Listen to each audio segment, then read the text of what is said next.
వీళ్ళని హాస్పిటల్ తీసుకుపోయి జీవాన్ని దేవుడు మొదలా ఇచ్చి ఇంత పెద్ద వయసు పరిశుద్ధాత్మ నింపుతుందంటే నాకు చాలా సంతోషం. హల్లెలూయా, హల్లెలూయా. అందుకనే ఈరోజు ఆ పరిశుద్ధాత్మ గురించి మనం మాట్లాడుకుందాం. అపోస్తల కార్యములు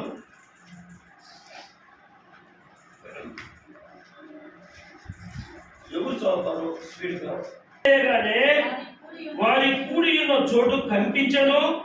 వినాలి వినాలి వినాలి, మీరు వినాలి, బాగున్నా మీరు వినాలి. నువ్వు వినేసి నువ్వు ఏం శివ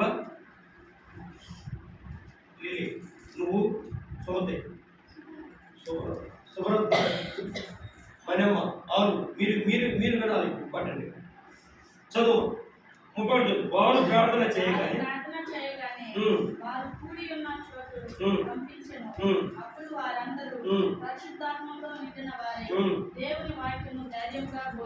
హల్లెలూయా, హల్లెలూయా.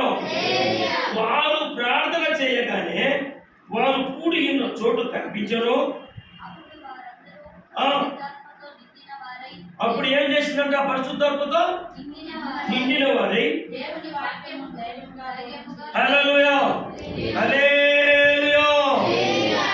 మొదటేమో కూడుకున్నారు, రెండవదేమో ప్రార్థన చేశారు, మూడవదేమో పరిశుద్ధాత్మ శక్తి వారి మీద వచ్చింది, నాలుగోదేమో ధైర్యముగా వాక్యాన్ని బోధించారు. తెలుసుగా? ఇప్పుడు నా చూడాలి. పరిశుద్ధాత్మ నిండుకున్నప్పుడు ప్రార్థన చేసినప్పుడు పరిశుద్ధాత్మ నిండుకుంది. పరిశుద్ధాత్మ నిండుకుంటేనే చదువు, నువ్వే చదవాలా.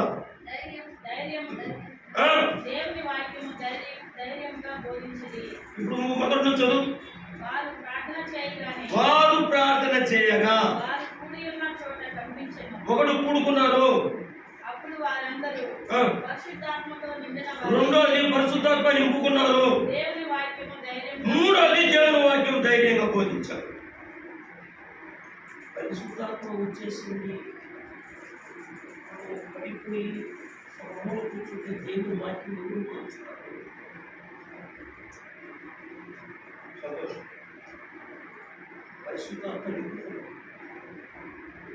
గమ్మను కూర్చునేస్తే దేవుని వాక్యం ఎవరు బోధిస్తారు? వేసి బోధించగలుగుతారా? నాకు పరిశుద్ధాత్మ రాలా, పాఠశాలకు రాలా, కూర్చుండేది మీ ముగ్గురికే.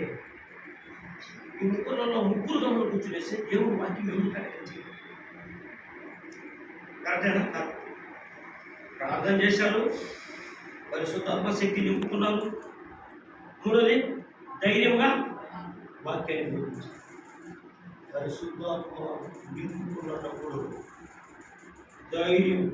ధైర్యముగా వాక్యాన్ని బోధించవచ్చు. మనం వింటే విను సస్తే సావురా. ఏంటంట? వింటే విను నీ కర్మను అనుభవించు. మనం ధైర్యంగా వాక్యం చెప్పగలుగుతాం పరిశుద్ధాత్మ నింపుకున్న తర్వాత. ఎందుకంటే మీరు యవ్వన బిడ్డలు, యవ్వన కాలంలో ఉన్న బిడ్డలు ఎక్కడికి పడిపోయి ఎక్కడికి ఎగిరితే చూసే వరకు చురుకుగా ఉంటుందేమో మన పంటలో తప్పకూడదు. పరిశుద్ధాత్మ దేవుడు నాకు వస్తూ ఉన్నాడు. నేను ఎలా ఉన్నానంట? ఎలా ఉన్నానంటే నేను పరిశుద్ధాత్మ శక్తి నింపుకున్నా. నేను ఎలా ఉన్నాను? ఖచ్చితంగా నేను ఒక బలాన్ని పొందుకోవాలి. ఖచ్చితంగా నేను ఒక బలాన్ని పొందుకోవాలి. బలాన్ని పొందుకున్న తర్వాత ధైర్యం తెచ్చుకోవాలి. ధైర్యం తెచ్చుకున్న తర్వాత వాక్యాన్ని పొందుతాను. అప్పుడుగా పరిశుద్ధాత్మ దేవుడు క్రియ చేస్తాడు. అర్థమవుతుంది? ఒకవేళ నీకు పరిశుద్ధాత్మ దేవుడు చేశాడు, ఎలా ఉండాలి? ధైర్యంగా ఎదుర్కోవాలి. వాక్యాన్ని మనం తీసుకోవాలి. వాక్యాన్ని ధైర్యంగా బోధించేవారు. అందుకే వాక్యం అవుతుంది. అపోస్తలుడైన పౌలు అంటాడు, నీ అద్దకు నేను వ్యక్తమవుతా రావాలన్నా వాక్యం చెప్పేది.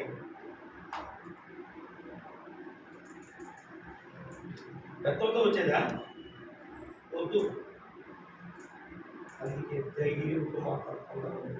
కొన్ని వాక్యాలు చూసుకుందాం.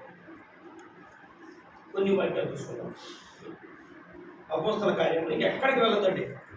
నేను మిమ్మల్ని తప్పించను. నేర్చుకునేవాళ్ళం మనం ఇప్పుడు వాక్యం చెప్పేవాని కాదు, వాక్యాన్ని నేర్చుకునేవాడిని. మీకు వాక్యాన్ని బోధించిన తర్వాత చెప్పమని అనిపిస్తా. వాక్యం నేర్చుకున్నాక చెప్పమని అనిపిస్తా. మీరు వాక్యం నేర్చుకోవాలి, నా బాధ్యతే. సుబ్రత నన్ను చూడాలి. రెండో కొంచెం చదువుతామా? 6వ అధ్యాయం 3వ వచనం. కాబట్టి సహోదరులారా, ఆత్మతో జ్ఞానంతోను నిండుకొని మంచి పేరు పొందిన 7 మనుషులను మీలో ఏర్పరచుకోండి. మేము వారిని ఈ పనికి నియమించుకున్నాము. అయితే మేము ప్రార్థన ఎందును వాక్య పరిచర్య ఎందును ఎంత కరెక్ట్గా చెప్తే నేను అంత కరెక్ట్గా వాక్యం జరిగేది ఇదే. ఇక్కడ శిష్యులు వాక్యాన్ని వినాలా? వినండి కన్న కావాలా? శిష్యులు వాక్యాన్ని వినాలా? వాక్యాన్ని మాత్రమే బోధించాలా? కానీ మందిరంలో అన్నం పెట్టేవాళ్ళు ఉండాలనే. ఎవరు ఉండాలంట? తోసేవాళ్ళు కావాలా? అన్నం పెట్టేవాళ్ళు కావాలా? బాత్రూమ్ కడిగేవాళ్ళు ఉండాలన్నా? చొప్పులు తెచ్చి విరిగిరి వదిలేసి టైం అయిపోయింది, ఇట్లా వదిలేసి మందిరంలో వచ్చి ఇట్లా అంటామా? ఆ చొప్పులు ఎత్తి పెట్టేవాళ్ళు కావాలా? సంబంధం బాగా ఆలోచించాలి ఇదంతా. ఎందుకంటే చిన్న బిడ్డలు, నేను వాడుకుంటే మీరు బాగుపడతారు, నేను వాడుకోలేకపోతే మీరు బాగుపడతారు. కూర్చునేసే పని ఉందా? అలా మా సాపడేసే పని ఉందా? వీటికన్నిటికీ శిష్యులే చేయాలంటే చేయలేరు. వాళ్ళు ఏం పని వాక్యం చెప్పే వాళ్ళకి ఈ భోజనాలంతా వడ్డించాలా పెట్టాలంటే ఒక 7 మందిని తీసుకోండి. వాళ్ళు ఎటువంటి వారు ఉండాలంట? మొదటి నుంచి మళ్ళా చదవాలి దాన్ని. నువ్వు గట్టిగా చదవా, లేకపోతే నీకు మైకిస్తా నేను. అయితే మేము ప్రార్థన ఎందును వాక్య పరిచర్య ఎందును ఎడతెగక ఇందుమని చెప్పి వాక్యమందు వాక్య పరిచర్య ఎందును ఎడతెగక ఇందుమని చెప్పి ఈ మాట జన సమూహం అందరికీ. ఏం మాట్లాడుతున్నాడు ఇక్కడ? కాబట్టి సహోదరులారా, ఆత్మను నిండుకొని మంచి పేరు పొందిన 7 మనుషులు మీరు ఏర్పరచుకోండి. మేము వారిని ఈ పనికి నియమించుదుము. మంచి పేరు కలిగిన వారు కావాలంట. ఇక్కడ ఎటువంటి వారు కావాలంట? మంచి పేరు. చెడ్డ పేరు ఉండేవన్నీ 7 మందిలో తీసుకొని వస్తారా? తీసుకొని రారు. మంచి పేరు ఉండాలా? అన్నం కొట్టించేదానికే. దేని కొట్టించేదానికంట? అన్నం కొట్టించే పని. చుక్కులు ఎత్తి పెట్టే పని కాదు, మళ్ళా బాత్రూమ్ కడిగే పని కాదు, మళ్ళా మందిరం ఊడ్చే పని కాదు, మళ్ళా మంచి పేరుతో అని 7 మందిని తీసుకున్నాం. దేనికి? అన్నం పెట్టేది. దేనికంట? వీళ్ళు ఏం చేస్తున్నారు అక్కడ? చదువు, అలాగే చదువు. కాబట్టి సహోదరులారా, ఆత్మతోనూ జ్ఞానముతోనూ నిండుకొని మంచి పేరు పొందిన 7 మనుషులు మీరు ఏర్పరచుకోండి. మేము వారిని ఈ పనికి నియమిస్తుము. అయితే మేము ప్రార్థన ఎందును వాక్య పరిచర్య ఎందును ఎడతెగక ఉంటుమని చెప్పి ఈ మాట జన సమూహం అంతటికి ఇష్టమైనందున వారు విశ్వాసంతోను పరిశుద్ధాత్మతోను నిండిన వారైన సైఫాను ఫిలిప్పు. ఇక్కడ పరిశుద్ధాత్మతో నిండుకున్నారంట. ఎక్కడంట? పరిశుద్ధాత్మతో నిండుకున్నారు. 7 మందిని తీసుకుని వచ్చారు. ఏ పనికి పరిశుద్ధాత్మతో నిండుకుంది? అన్నం వడ్డించే పనికి పరిశుద్ధాత్మతో నిండుకుంటాం. మనం ఏందో అనుకునేస్తాం. చెప్పులెత్తేవాడు పనికిరానోడా? చెప్పులెత్తేవాడు పరమా చూడాలి. చెప్పులెత్తి పెట్టేవాడు పనికిమాలోడా? బాత్రూమ్ కడిగేవాడు పనికిమాలోడా? మందిరం కూర్చోడు పనికిమాలోడా? అన్నం ముట్టించే దానికే పరిశుద్ధంతో నిండుకుని వాడై ఉన్నాడు. ఒకవేళ పరిశుద్ధాత్మ వారికి వచ్చేసింది, 7 మంది కూర్చునే సన్నం పెట్టండి. వింటావా? పరిశుద్ధాత్మలో నిండుకున్నాడు, 7 మంది కూర్చునే అన్నం పెట్టలేదు. కాబట్టి ధైర్యం తెచ్చుకొని, బలం తెచ్చుకొని ఆహారం అందించేవాడు ఉన్నారు. హల్లెలూయా, హల్లెలూయా, హల్లెలూయా. వాక్యం వినండి, వాక్యానుసారంగా జీవితాలు. దేవుడు ఏం మాట్లాడినా పర్వాలేదు, ఎంతమంది హేళన చేసినా పర్వాలేదు. ఎందుకు? మనం దేవుడు పుట్టించాడు. ఎందుకు? మనం ఎన్నుకున్నాడు కదా. పుట్టింది వేరు, పెరిగింది వేరు. మనం తెలుసుకున్నాక దేవుణ్ణి, ఆయన మనం ఏం చేశాడు కదా, పక్కకు చేర్చుకున్నాడు. రండి మీరు నా బిడ్డలు, పవిత్రమైన వారు. ఎవరంట?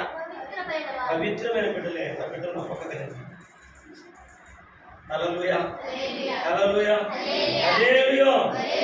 అదే 7వ అధ్యాయము 55 చదవండి. 7వ అధ్యాయము 55 అపోస్తలుల కార్యంలోనే చెప్తాను మీకు. ఆకాశం వైపు కళ్ళని చూశాడంట ఆయన. ఎక్కడ చూశాడంట? మనుషుల వైపు చూడకూడదు మనం. వెనక తిరిగి చూడకూడదు మనం. ఎక్కడి నుంచి చూస్తున్నాడు? తల. మీరు ఆరాధన చేస్తారంటే ఇదా ఎన్నాళ్ళు నిద్రపోతారా?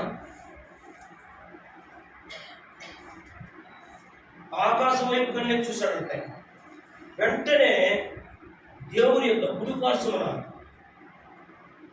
చదువు.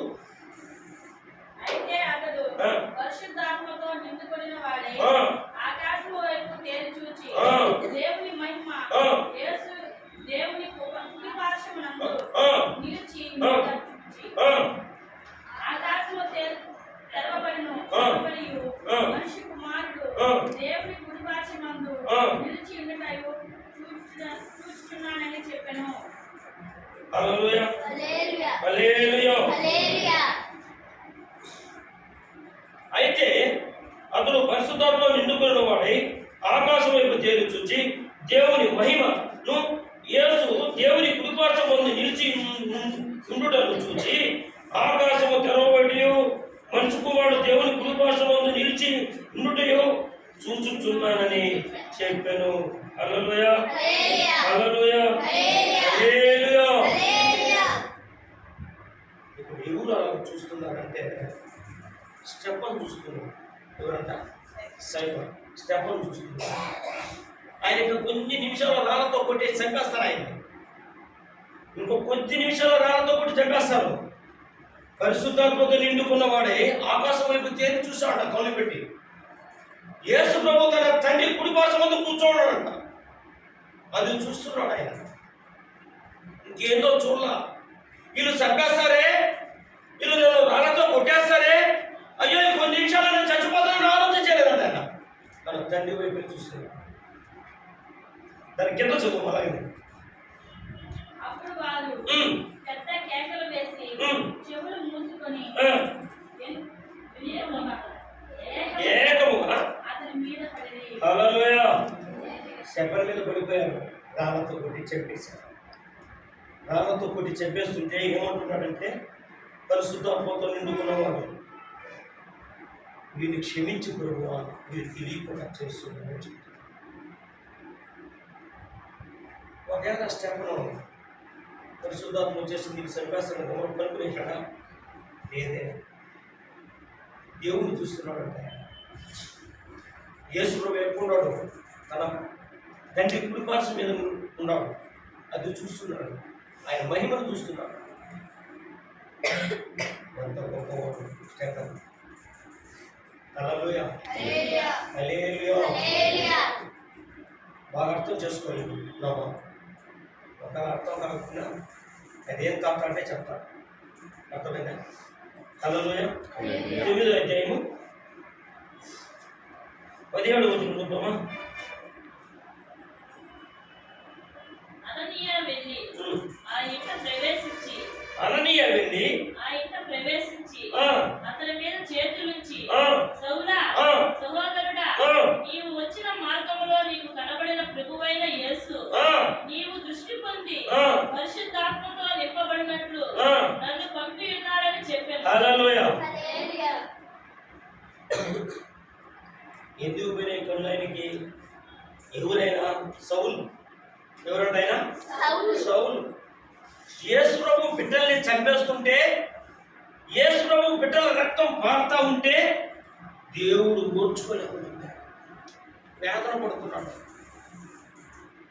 అందుకే ఆయన మహిమ డైరెక్ట్గా వచ్చి సౌలు కగిపించే కొద్దికి 2 కళ్ళు పోయినాయి. దేవుని మహిమ. అప్పటి నుంచి గుడ్డివాడైపోయాడు సౌలు.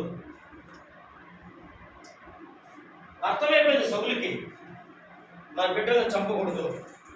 దేవుని బిడ్డలు ఇల్లు, అభిషేకించిన వ్యక్తులు ఇల్లు, దేవుని కుమారులు అనబడతారు, దేవుని కుమారులు అనబడతారు, కనుక వీళ్ళని చంపకూడదు. ఆయన కళ్ళు వినే అననీయతో చెప్తున్నాడు దేవుడు, అననీయ నువ్వు వెళ్ళి అతని మీద చేతులుంచి ప్రార్థన చేస్తే ఆయనకు చూపు మళ్ళా వస్తుంది, తర్వాత పరిశుద్ధాత్మతో నింపబడతాడని చెప్పు. హల్లెలూయా, హల్లెలూయా, హల్లెలూయా. ఆయన వచ్చి చేతులు పెట్టాడు, చూపు పొందుకున్నాడు, పరిశుద్ధాత్మతో నింపబడ్డాడు. అక్కడి నుంచి యేసు ప్రభు నిజమైన దేవుడిని ప్రకటన చేస్తూ వెళ్ళిపోతుంది.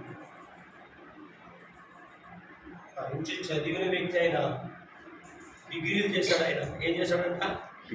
అనామకుడు కాదు సౌలు. ధర్మశాస్త్రాన్ని చూడకుండా చదివేవాడు ఆయన.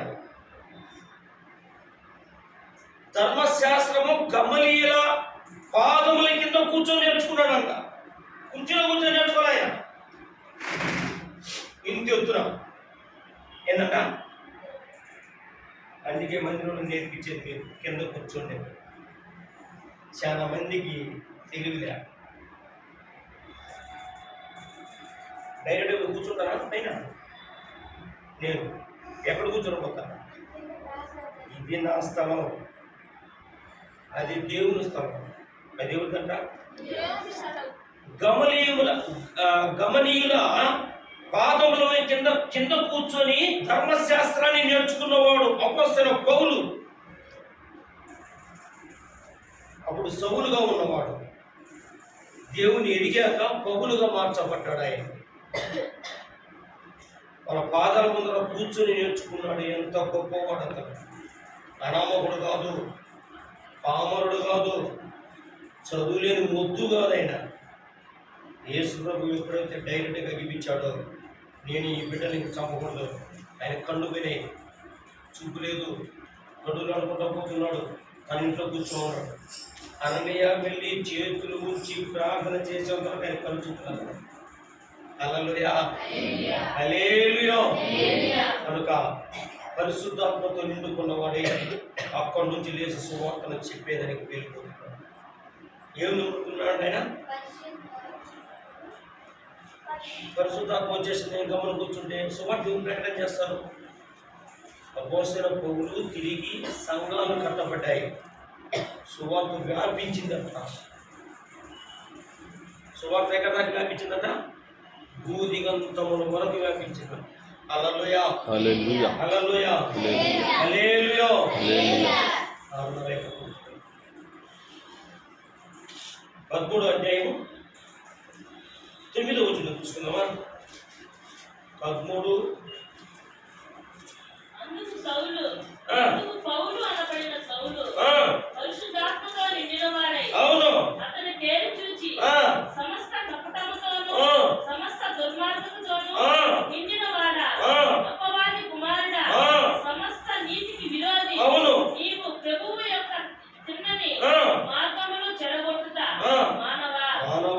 హెచ్చరిస్తున్నాడు. ఇంకా నువ్వు ఇట్లాంటివన్నీ మానవా? నీకు బుద్ధి లేదా?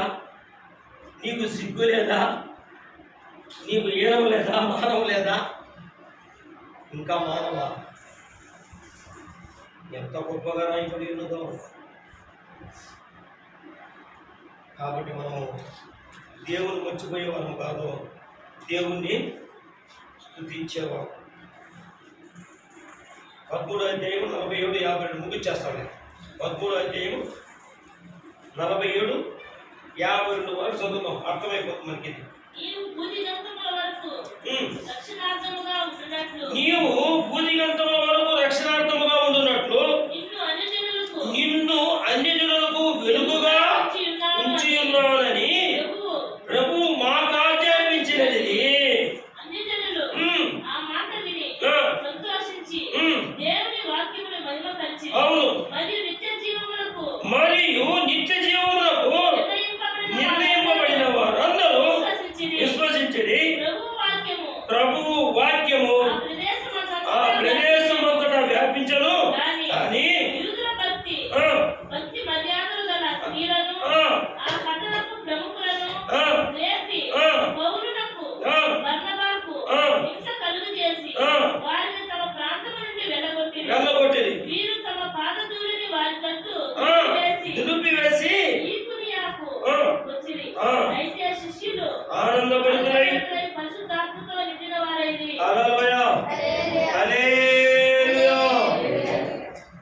ఇక్కడ దేవుని తెలుసుకున్న వారు కొంతమంది ఉన్నారు, దేవుడు తెలియని వాళ్ళు కొంతమంది ఉన్నారు. కానీ ఆ ఊరి నుంచి వెళ్ళగొట్టేశారంట. వాళ్ళు ఏం చేశారంట? వాళ్ళు వెళుతూ ఏం చేస్తున్నారు అక్కడ? చెప్పు గట్టిగా, మొక్కకూడదు. దేవుని వాక్యం గట్టిగా ఎంతో చెప్పిన ధైర్యంతో వాక్యాన్ని చెప్పాలి. మనం నేర్చుకునే వారిపై నేను కూడా నేర్చుకొని మా అమ్మ కడుపులో నేర్చుకొచ్చానని అంట. నేను నేర్చుకుంటున్నాను. నేను నేర్చుకునేది ఒక ఇంత అయితే మీ దగ్గర నేర్చుకుని ఇంకొక ఇంత అయిపోతాను. నేను వాక్యాన్ని నేర్చుకుని ఒక ఇంతగా వచ్చా మందిరానికి. మందిరం కడదాం, ఆరాధన చేస్తాం, నాకు మించిన పాస్టర్లు ఈ లోకం అనుకున్నా. కానీ ఇప్పుడు ఏమనుకుంటాడంటే మీ దగ్గర నేర్చుకున్నది గొప్పగా ఉంటుంది. మనమందరం ఒకటే నేర్చుకోవాలా. ఒకవేళ తప్పులు పోయినా ఇప్పుడే సర్దుకోవాలా, మరి వెళ్ళిపోవాలి. ఇంకోసారి చదువుతామా? నీవు భూదిగంతముల వరకు అది వద్దులేమా ఏమా 51 చూసి మీరు తమ పాదధూళిని వారి తట్టు దులిపివేసి నికేకు వచ్చేది. అయితే శిష్యులు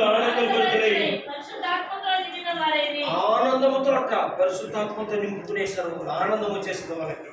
అయ్యో, వారు ఆ ప్రాంతం నుంచి వచ్చేసిన వారే మేలే, లేకపోతే అక్కడ ఉన్నట్టు ఇంకా చనిపోయి ఉంటారేమో అనేసి శిష్యులందరూ కలుసుకొని ఆనందం వచ్చే ముందుకి ఏమొచ్చేసిందంటే వాళ్ళకి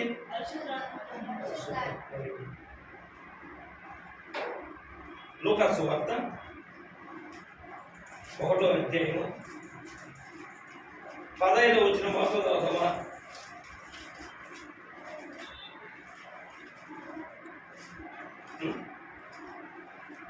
లూకా సువార్త 1వ అధ్యాయం 15. అతడు ప్రభువు దృష్టికి గొప్పవాడై ద్రాక్షరసమైనను మద్యమైనను త్రాగక తన తల్లి గర్భమున పుట్టినది మొదలుకొని పరిశుద్ధాత్మతో నిండుకున్న వాడై ఇశ్రాయేలీయుల్లో అనేకులను ప్రభువైన వారి దేవుని వైపునకు త్రిప్పును. హల్లెలూయా, హల్లెలూయా. ఇక్కడ ఎవరంట లాస్ట్ చదువుకుంటున్నాం. ఎవరు ఆయన? ఎవరు? తల్లి గర్భములో పుట్టినదో మొదలుకొని పరిశుద్ధాత్మతో నిండుకున్నవాడు ఎవరు? యోహాను భక్తుడు. యోహాను భక్తుడు పైనుంచి చదివితే మనకు అర్థమవుతుంది. అది నాకు అర్థం కాదు. ఏమా మీరు ఇంటికి పోయినాక చదవండి, పర్వాలేదు.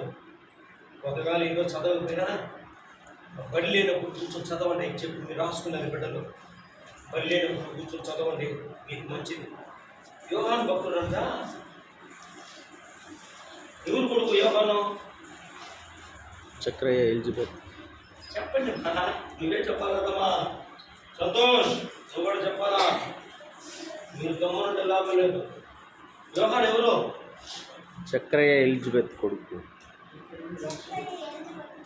చూడండి, చూడు, ఒక డౌట్ ఉన్నది రాధాకి. పైన చదువు. ఘనత వహించిన థెయోఫిల ఆరంభము నుండి కనులారా చూచి వాక్య సేవకులైన వారు ఇచ్చిన ప్రమాణం. అమ్మా, ఇప్పుడు నేను చెప్పినాను నీకు. దానిపైన 2 వచ్చాను, ముందు చదువు. ఇట్లా మనం డౌట్ వెళ్ళిపోకూడదు. జకర్యా అతనిని చూచి తొందరపడి భయపడిన వాడాయెను. జకర్యాకు వచ్చి ఇప్పుడు జకర్యాకు వచ్చి ఆరాధన చేసే సమయం వచ్చేసింది వాళ్ళ వంశంలో. ఇప్పుడు మొత్తం ఉన్నాడు, నేనుండా, చెంగయ్య ఉన్నాడు, చార్లీ ఉన్నాడు, రవి ఉన్నాడు. రవి వంతు అయిపోయింది, ఆరాధన చేసే వంతు. చార్లీ వంతు అయిపోయింది, చెంగయ్య వంతు అయిపోయింది, మొత్తం వంతు అయిపోయింది. ఈరోజు నా వంతు వచ్చింది, దేవుని దగ్గర ఆరాధన చేయాలి. నా వంతులో నేను ఆరాధన మందిరంలోకి వెళ్ళినప్పుడు దూత ఆ మందస్సు దగ్గర నిలబడుకోవడంతో ఆ దూతను చూసి భయపడ్డాను. ఆ దూతను చూసి జకర్యా ఎలిజబెత్ కుమారుడు యోహాను. జకర్యా ఎలిజబెత్. చదువు, దాని కింద చదువు. ప్రభువు దూత ధూప వేదిక కుడివైపున నిలిచి అతనికి కనబడగా జకర్యా అతనిని చూచి తొందరపడి భయపడిన వాడాయెను. అప్పుడు ఆ దూత అతనితో, జకర్యా భయపడకుము, నీ ప్రార్థన వినబడినది. నీ భార్య అయిన ఎలిజబెత్ నీ కుమారుడు కలును. అతనికి యోహాను అని పేరు పెట్టు. ఇప్పుడు అర్థమైపోయిందా?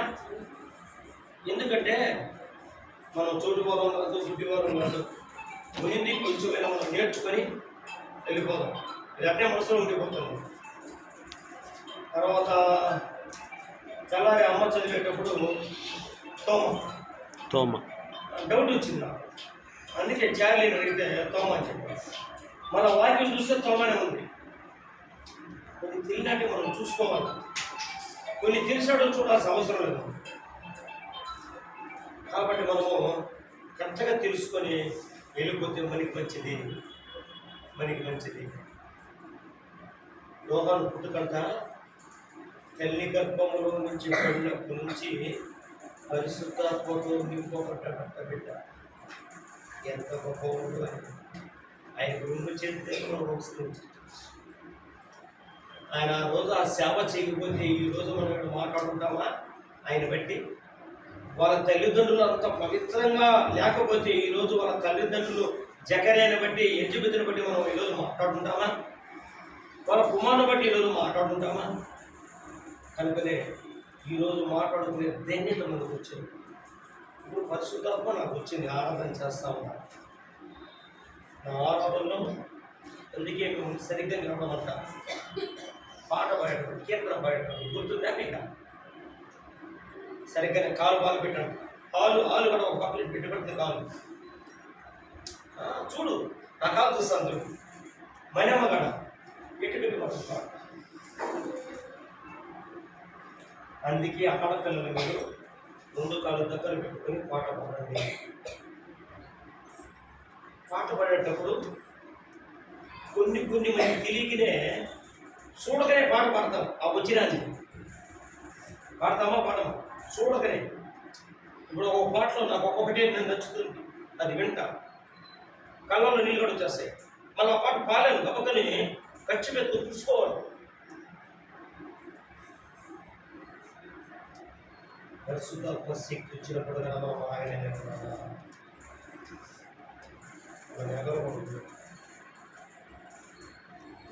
కట్టుకోండి. మీ కంట్రోల్ తప్పు, మీ కంట్రోల్ రాష్ట్రం పడాలి. నేను కొత్తగా వచ్చినప్పుడు కొద్ది దినాలు పెట్టాను, అలాగే ఎగట్టాను రాష్ట్రం చెప్పాను. ఎవరు లేనప్పుడు పరిశుద్ధాత్మ శక్తి నింపుకో, దేవుని ఆరాధన చేయి, స్తుతించు. అంతే. ఒక చార్లీ పాస్టర్, ఎవరంటే చార్లీ అసిస్టెంట్ పాస్టర్, నేను ధైర్యం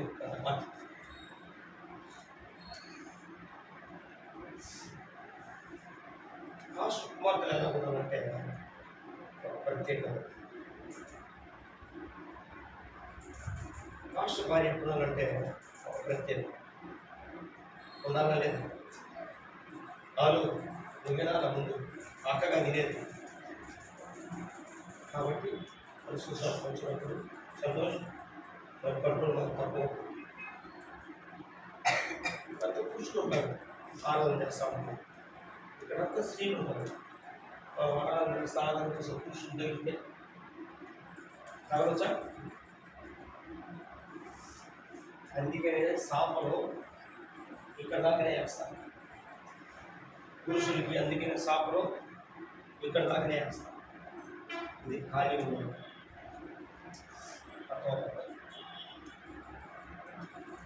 ఆత్మ నింపుకోండి,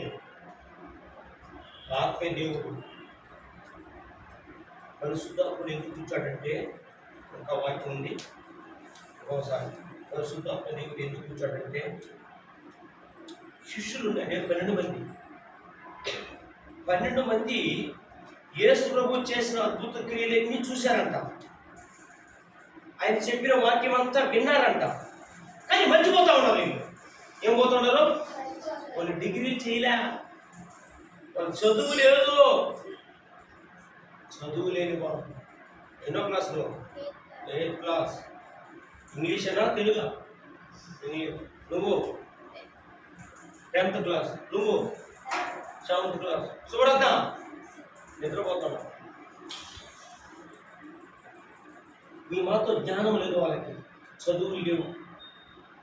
సముద్రం పైన సాయంకాలం వెళ్ళి చేపలు పట్టుకొని తెల్లవారుతో వస్తారంటే, ఎక్కడికి? గట్టుకి తెల్లవారుతో వస్తారు. రాత్రి అంతా నిద్రలే, చేపలు పట్టే కష్టం, చీకటే కదా. వలేయడము, కూర్చోట వరకు ఎత్తి పోసుకుంటే పాములు కూడా వస్తాయి లోపల. రావా? వస్తాయి రావా? నేను ఊరికట్టు ఊహించుకొని చెప్తా ఉంటా. ఇంత కష్టపడి తెల్లడితో కట్టుకొస్తే ఆ చేపలు బేరానికి సరిగ్గా పోవు. నువ్వు పోతా ఉంటావు, లిల్లీ పోతా ఉంటావు, దానిలో స్టైల్గా పోతా ఉంటుంది. చేపలంతా కిలో 100 150 కదా, మళ్ళా పోతాను. అవును, ఇంకా స్టైల్గా పోతా ఉంటుంది. ప్యాంట్ షర్ట్ వేసి కూలింగ్ అంతా వేసుకొని చేపలంతమ్మా పోలీసు కొంచెం 100 పెట్టుకో నువ్వే. మరి నువ్వు చెప్పేదా వద్దా? వద్దంట, నేను చెప్పాలంటే. కాబట్టి వాళ్ళు పామర్లు కష్టపడి తెచ్చుకొని ఆ సరుకు పోకుండా కొన్ని మురిగిపోయినట్టు కూడా వాళ్ళు మళ్ళా సంవత్సరంలో పోయేస్తుంటారేమో, తెలియదు. వాళ్ళంత జ్ఞానం లేదు. కాబట్టి యేసు ప్రభు వెళుతూ ఏం చెప్తున్నాడంటే, నేను త్వరగా వెళ్ళిపోతున్నాను, మీ మధ్యకు పరిశుద్ధాత్మ దేవుణ్ణి అందిస్తా. ఆయన ఏం కార్యాలు చేస్తాడు? పరిశుద్ధాత్మ దేవుడు మీరు విన్నాటివి కన్నాటివి మర్చిపోయారు కనుక గుర్తుకు చేస్తాడు. ఆయన మీకు ఏం చేస్తాడంట? గుర్తుకు. దాన్ని బట్టి మీరు వాక్యం చెప్పండి, దాన్ని బట్టి మీరు చేసిన క్రియలు గురించి చెప్పండి. అందుకే ఆయన మనకు తోడు ఉన్నాడు. హల్లెలూయా, హల్లెలూయా, హల్లెలూయా. అందుని బట్టే మనం ఈరోజు నేర్చుకుంటున్నాం.